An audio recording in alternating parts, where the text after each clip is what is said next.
That's what, the sacrifice is in the law. What did Abraham say when his servants saw him going up the mountain with Isaac to perform a sacrifice? And they're thinking, you ain't got no animal, bro. And what does Abraham say? God will provide the sacrifice.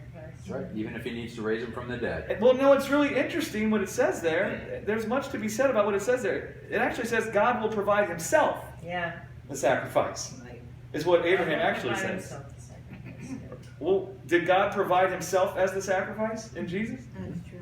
He sure did, didn't he? The law was prophesying of how man was dying because they trusted in their works for life, and it prophesied of God coming and providing himself as the sacrifice Right. so man could be set free from death Yes. and then be raised up unto immortality. Amen. That's what the law is prophesying of, right? The Feast of First Fruits prophesied of the firstborn from the dead.